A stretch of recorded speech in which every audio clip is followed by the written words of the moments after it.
Hey, Mike Connolly, Cambridge Entrepreneur Academy. Today we have a special guest. This man knows everything you need to know about retail, online, offline, in between, whatever you want to know. So his name is Jim DeBetta. Jim's his bio says he's a product and development sales experience masses over millions of dollars within the retail world. He's known nationally and trusted as a coach and mentor to thousands of inventors and entrepreneurs. And he knows how to take new ideas from a sketch on a napkin to selling the final product to major retailers worldwide.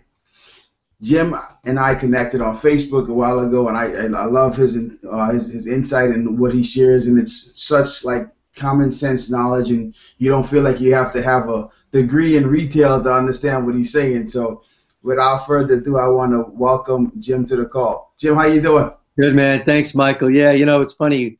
I think how long ago we really connected. It's been a few years, man. Stinky cakes, man.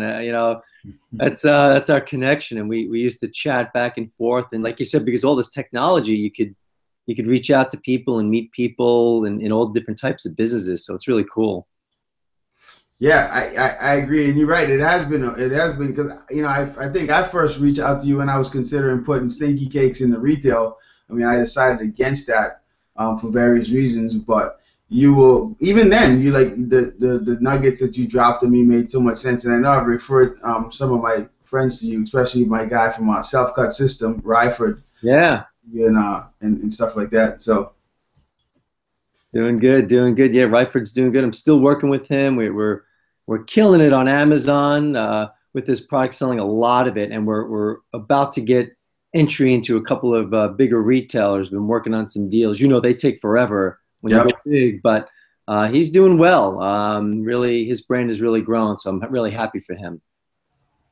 Yeah, so let's just jump right in. When it comes to retail, what now? How does one go about getting into retail? Is there a process? Because you just call up Walmart and say, "Hey, Walmart, I have this great product. Put it on the shelf." How's that work for someone that doesn't know? Yeah, well, yeah, I'll work backwards. First of all, we all know that if it was so easy to call up a Walmart or a Target and just get the buyer on the phone and say, "Hey, how about you put this product on the shelves?"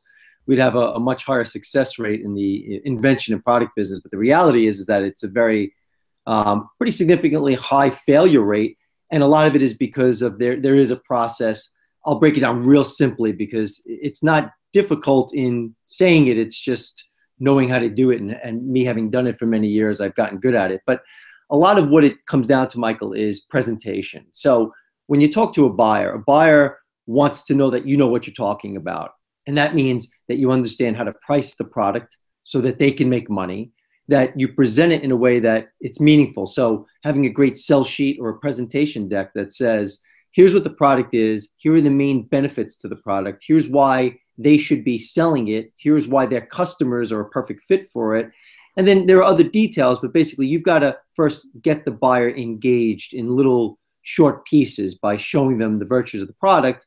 Then if they're interested, of course, they may want more information and samples, and then it just kind of starts snowballing. And then, of course, they have to make sure they have room on their shelves or if they want to put it up on their website. But there's definitely a process I go through with people to get retail ready, as they say, to make sure that we're not just telling them about your life story. Buyers don't really necessarily care about that initially. They've got a job to do. They got to sell product, right? They got to make money. Otherwise, they don't have a job, and that retailer isn't in business. So I have my protocols, but it surrounds that initial presentation and looking like we're a real company for you, and making sure that everything's aligned so that the buyer completely understands what they're looking at, how much it costs, what it's selling for, why they should have it, and then from there, the buyers start to make decisions if that's the product they want in their stores. So that makes perfect sense. I mean, I look at a lot of folks. They look at shows like Shark Tank and the various business shows out right now, and they think it's so simple, or I should say as simple as, okay, let me get on the show, and then if I get on the show, then maybe I could get into the stores.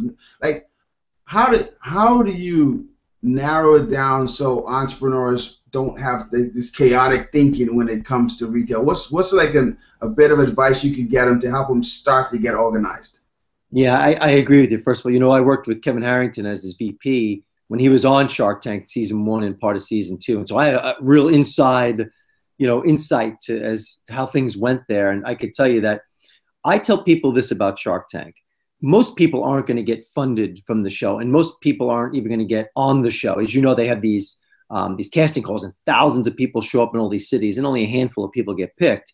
So I tell people, listen, if you get on the show, whether you get the money from one of the sharks or you don't, this is a great PR marketing moment for you. It's your 15 minutes of fame. And I think the people that have parlayed that, so, okay, Michael, you get on the show. Let's say, Kevin or Barbara doesn't fund you, right? Hey, look, you're still on TV. If you then use social media to exploit your time on the show, you're going to get like a ton of emails. You're able to use that as the basis of a marketing and PR plan for yourself.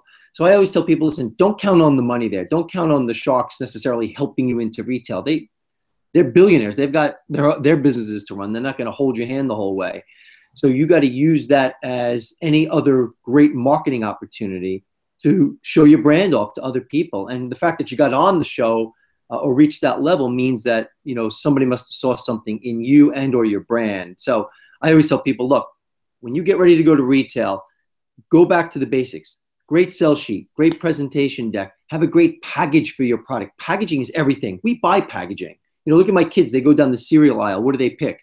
Fruit Loops, Cocoa Puffs, Lucky Charms. They pick the cool boxes that are fun to them. And as adults, we like sleek, cool packaging. Like, Apple puts out a product. Look how great the package is. I mean, it just looks expensive and the perceived value is high. And we want to kind of feel good about buying products that look good like that. So how you present yourself in your product is as much as sometimes the product itself when it comes to getting an opportunity in retail. That makes perfect sense. I mean, because that's even true to life. If you think about it, everyone wants the pretty girl, right? Yeah. It's just a beautiful package, right? Or when you go to get the car, no one really picks the car based on the specs. It's always, oh man, that's a nice ride. I love the way it just shines. So that I love that. Make sure your product looks presentable. Make sure you invest in good packaging. And you're right. Anytime you got an Apple product, it's almost like it is a toy. You have to play with the box to get to the thing. And actually, John, matter of fact, in one of the courses on the Complete Guide to Being a Successful Entrepreneur, he was just talking about his features and benefits, and he was talking about marketing messages. And one of the things he said he always did with the Vermont teddy bear was he would say that each box comes with a air hole so the bear can breathe, right? And he says everyone know a bear can't breathe, but the fact that he had that on there was something extra. His box was a toy. So when you go into retail, use that. That makes perfect sense. Make sure you look retail ready. That's it. That's key. Looking retail ready. That gives you the edge. A lot of people pitch buyers, but again, they spend too much of their time telling the buyer about how they invented the product, why they invented the product, their life story. Again, the buyer may personally be interested, but as a business person, just can't afford to have interest in your story. It's about the product. Will people pick it up when they walk by it in the store? That package, that impulsiveness that allows you to pick it up and decide if you want to buy it is a critical component. And I think I always tell people, they always say, well, Jim, if I'm going to spend money on my invention or getting retail ready, what's the one splurge you would go for? And I say, if you're going to spend any extra money, spend it on the packaging. Huge. Well, that makes sense. Like I said, Jim, I think back to even like I just bought. It was just my anniversary, and I bought my wife this really nice necklace with my kids' birthstones in it. And when I bought it, I didn't like the necklace that came with the package. Yeah. So I bought a different necklace, and I kid you not, just making that one little tweak by adding a different necklace, the perceived value of that gift went up in my mind. Now, because of that, I was even more proud to give it to her. That funny thing is, the necklace that I got, because she has really sensitive skin, so it irritated her skin.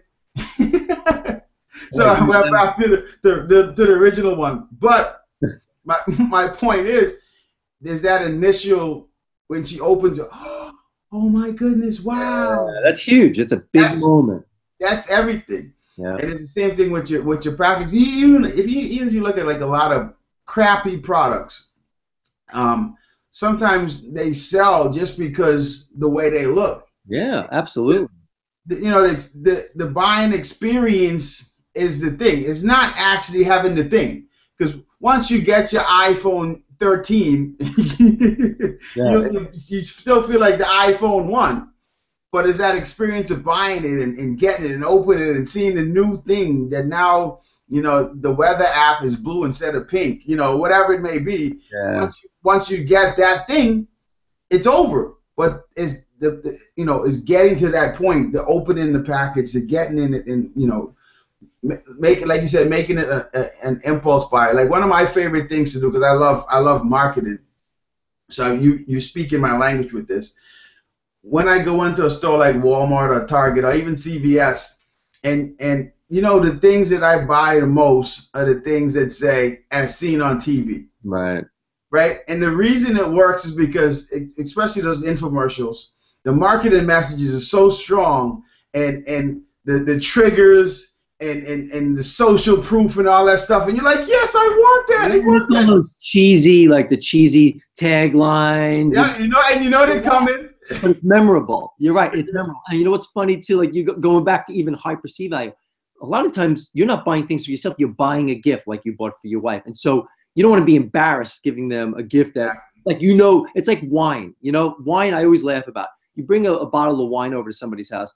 A lot of people don't know. If you taste tested 2 wines, most people wouldn't know the difference between $100 bottle and a $10 bottle. Right. You want that label, right? That present to look good. So I always say to my wife, I hate giving wine out to people, because if I give them a $100 bottle of wine, they may think, oh yeah, Jim brought over a cheap bottle of wine. They don't know, So it's like I'd rather bring over something that looks Apple-esque, right? It's got a sleek package. It looks expensive, and even if there's almost nothing inside the package, it looks cool. It's got trophy value, as they say. So that's a huge thing. And then on the other end of the spectrum is the as seen on TV stuff. It gets you. It's sleek. It's fun. I mean, you laugh. We make fun of the things, some of these names of these products, but you know what? That's the stuff you remember, and that's the stuff that people laugh about, they talk about, and that's the stuff that people are buying. So it works. That's true. That's true. And you're right. A catchy name can go a long way. I'm a testament to that. So my next question for you is online versus offline. Okay. A lot of people now tend to believe they should shy away from offline retail because it's much easier to do it online. What's your take on that as an expert? Yeah, well, I think the short answer is you should be doing both. But the pluses and minuses quickly are that, look, even though it's much more prevalent today to be online, because look, whether you're a kid or my nana who's in her 80s, everyone's shopping online at some point. I mean, when the holidays come around, we do 3/4 of our shopping on Amazon. I mean, let's face it, it's convenient. You could price shop in a second, click a button, the thing's here the next day. I mean, that's a huge time saver when you have a family like I do. You don't have time to start, running to the mall every weekend and spending hours and fighting crowds, and then you get there and the thing you want is sold out.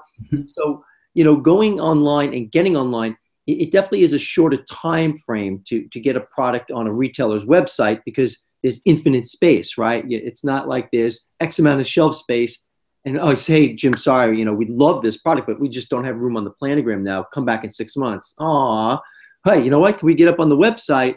Yeah, they don't want to clutter their site with just unnecessary junk, right? But if the product's good, it can go up there. Now, here's the plus side to that. You're selling online. You become a vendor of that retailer. Even if you're selling your own product on your own site, you can expose your product much quicker. But the one great thing about selling retail, I don't care if it's a Walmart or a Target or a whoever, is that, it's still the mother load. I mean, if you get a good deal going with a major retailer that has hundreds of stores or thousands of stores, you know how big those purchase orders are going to be. So in one fell swoop, you can get a 6-figure purchase order like that. And because they have so many stores and those brands have big marketing budgets, right? They always see commercials for Walgreens and Walmart. They can expose your brand, your product in their stores to gazillions of people and then all the foot traffic they get in those stores, people are walking by your product. You know, as we're talking, like probably 1,000 people just walk by a product, right? So, you know, I tell people, you still want to look to brick and mortar, you know, as you call it, offline, because there's still a lot of volume and people are still walking into stores. I mean, I know I still shop in stores, but at the same time, you definitely cannot pursue the .com world. Otherwise, you're going to miss out. And there are certain retailers that they're saying that 10, 20, 30% of their sales, and these are billion-dollar retailers, are now coming through their website. So you want to join that party as soon as possible. Preferably you're on both, so you're getting the best of both worlds. But I would say that it's good to try to start out getting up online, and a lot of the retailers will use their .com sites as a testing ground to see if the product would do well in the stores too. So go after them both. There's no sense in just saying, you know, I'm just going to do one or I'm going to do the other. Go for it all. What's the quickest you ever seen someone go from idea to being on the shelf? Well, there's been some lucky times. I've seen people, it's just depending on the timing, go up in as little as a month or so. But I would say it's more typical on the quick side, a few months to get into a retail store. So, you know, if Michael, you know, we take a stinky cake and we go to X retailer on January 1st and they just go, oh my God, this is the greatest thing I've ever seen. By the time you get all the reviews, the vendor setup, the paperwork, you know, blah, blah, blah, you know, it's a couple of months, you know, if the timing's perfect. But more often than not, it's usually a 3 to 6 month situation, and sometimes longer. You know, a lot of retailers buy out, you know, 6 months in advance. So right now, most of the major chains are finishing up buying for this holiday season. So if you go to them in July or August and say, hey, I got something, it'd be great if you put it in there for holidays, they're going to say it's too late. Now, again, going back to .com, there could be opportunities online, which could be huge because you got these, Black Fridays and Cyber Monday deals where they blow out products online.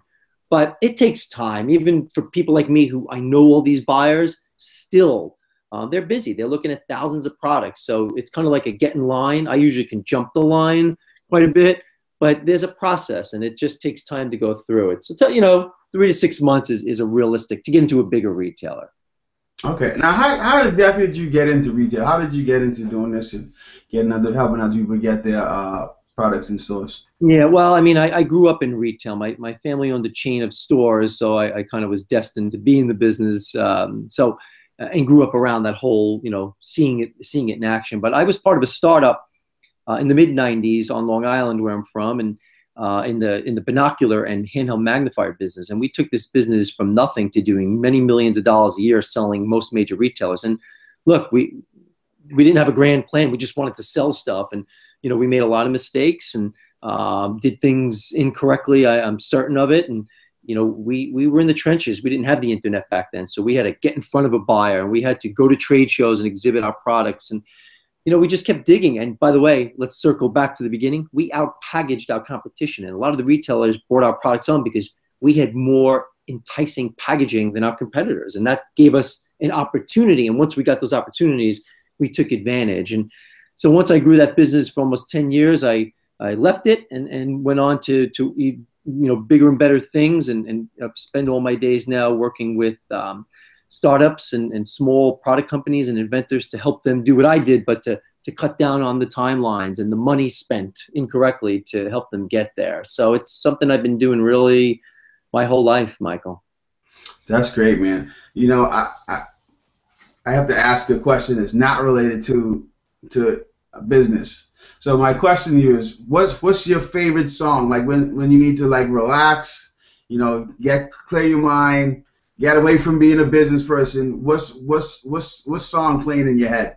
Yikes. Well, I guess I could roll over to my iPod and see what's on there. I have a crazy mix. Sometimes I like just slow, kind of relaxing things. I'm a 80s, 90s music guy. So, I'll go back and I'll listen to some of the power ballads from the hair bands all the way up to, new metal or just pop music. I don't know if I have one song, but, sometimes I'm either listening to real slow music or it's off the charts, super fast, metal kind of stuff. So I think that's almost like kind of the way my personality is. I'm a go, go, go kind of guy. But then there are times I just got to, decompress and just think about, what's my plan? What am I working on? What am I doing? And that's when I kind of like just, kind of chill out. And, I did, by the way, go to, real quick, I went to, with some friends a couple weeks ago to a concert, Zach Brown. I don't know if you know who he is. I never heard of the guy, but, apparently this guy is a huge kind of like a country rock guy, and really cool. So I've been kind of listening to a couple of his songs lately after that show, but anything, man, I don't have the one, should have told me in advance, man. I would have picked a killer for you, but I had to try and throw you off. You did so great with the interview. I had to try and throw you off somehow, man. Well, man. That was a great answer. I love how you answer, because actually my answer would be similar. It's tough to pick one song. I listen to a wide array of things, from jazz all the way to reggae to a little bit of hip hop. So it depends on what I'm trying to get myself to do. Right, exactly. All right, Jim. So how can everyone reach you? Well, I mean, they can go to my website, and it's pretty easy because it's my name. It's jimdebetta.com, JIMDEBETTA.com. Or believe me, they can go on Facebook, LinkedIn, Twitter, Pinterest. I'm pretty much everywhere I think I'm supposed to be. They can look me up there and connect with me there. And you can't hide these days, Michael. So it's pretty easy for people to get you, and when they're on my website, there's an info email, they could reach out to me and if they got questions or whatever. That's great. You're right. This with the social era, there's no hiding. I always tell people, there's so many people want to be quote unquote experts, and I said you have to really know your stuff now, because eventually someone's gonna ask you a question. Yeah. Someone's gonna reach out, and you're like, oh, hold on, let me Google that first. Yeah, no, you get busted that way. Yeah, you're right. It's look, Michael, I mean, it's like what you're doing with with this Cambridge Entrepreneur Academy. I mean, I think it's great. People really need to understand and learn from people like you and people like John. How to not just how to make millions. It's not always about making millions. It's just how to live life with a business that doesn't control you. You and I, look, we're two guys, right? We do things on our terms. We have families, and we have responsibilities, but we answer to us, and we answer to our clients only. We don't have I don't like sitting in a cubicle, and I don't like punching in and out, and I've never been like that, and I'm better off helping people in a way that I know is more meaningful than sitting at a desk somewhere. And I'm here. I work from home. I used to have an office. I'm like, why am I going to an office every day? This is stupid. I mean, I've got everything here. I don't have to commute. I don't spend 2 hours a day driving. I don't spend an hour and a half taking lunches. I do more, I think, by 1 or 2 o'clock than a lot of people I know do all day long. And yet I get to be here when I need to. Something happens, something goes on in my family, I can be attentive to it. And that's the huge thing about learning how to be, real, an entrepreneur, and places like, with you, where you and John are teaching people just these basic lessons on how to get your business running and profitable, and having a good mental mind frame, and what it takes. So it's important. Yeah, you're right, man. And another thing that we love to do. And by the way, I know you submitted a couple articles. I can't wait to post them, so people can learn more about retail and stuff. We'll keep that going. And then we actually want to get you on to do a course on retail. Yeah, I would love it, man. I think get that done too. But what you said, what I love best, what you just said, was the mental clarity. See, and not chasing the millions. It's almost is weird. No, a lot of people don't understand when I say this, but you don't even necessarily need to chase the money per se. It's almost like you create a system that you get in front of the money and it goes in the net. Right. And so many people chase it like, oh, I gotta keep going, and they burn themselves out chasing it instead of building something that the money comes to. And that mental clarity is worth its weight in gold. And I didn't appreciate that until I had a big fall into ICU and all that stuff. And it hits you that, man, why are you working so hard, first of all? And what is it for? And what do you really want to be doing, right? And then you start watching people that do it in a different way. And then you realize that the multimillionaires aren't up all night and they're not going crazy, you know, like, yeah, you know what? You got to work smarter. So that one of the things that we actually do teach in the academy is how to work smart and not hard. And there's nothing wrong with working hard, because you have to put some hard work in there, but working smart and working right is way more. No, that's a big point. It's not how many hours you work, it's what you do in those hours. Exactly. Jim, thank you so much. I could keep going. I know we wanted to try and keep this 20, 30 minutes. So I think we hit it. Any closing words? Well, no, again, it's like you said, don't always shoot for the stars initially. Little pieces. Build your business. Don't rush. Don't get into business only to make millions. Get into business to create a better life for yourself. The money will come.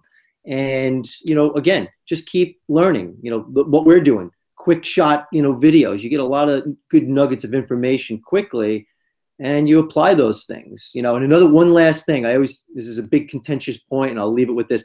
You know, there's a lot of people that say you got to fail real hard to succeed. And I've had a lot of arguments online and offline about people about this subject. It's okay to make mistakes. We're all going to make them, and you need to learn from them. But follow what successful people do. Follow the Michaels, follow the Johns, you know, follow what Jim's doing, follow what other people are doing.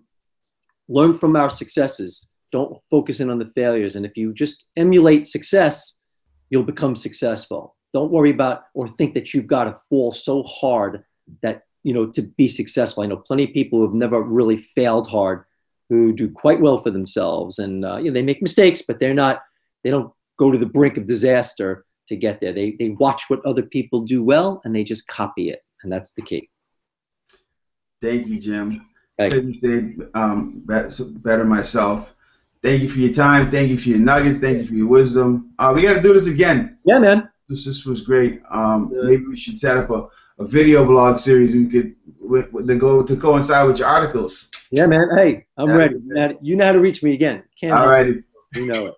All right, man. Take care. Thanks, Michael. Thank you. All right. Hope you enjoyed this. We look forward to bringing more great interviews like this to you. Continue working on your business. Continue working smart. Continue working right. Work a little bit hard, because sometimes you got to push the needle. But what you should take out of this is make sure that your packaging's right, make sure you're retail ready, and connect with experts that can help you get to where you want to get to faster. Like Jim said, he's seen people get into retail as quick as, well, I wouldn't say as quick. I don't like the quick thing, but he's, you know, on average is normally a few months. And if you do it right, you could be in that time frame, in that 2 to 6 month range, versus years and years of trying to figure it out. So have a great day working on your business, working in your business, working around your business, and have fun. Talk to you soon. Mike Conley, Cambridge Entrepreneur Academy.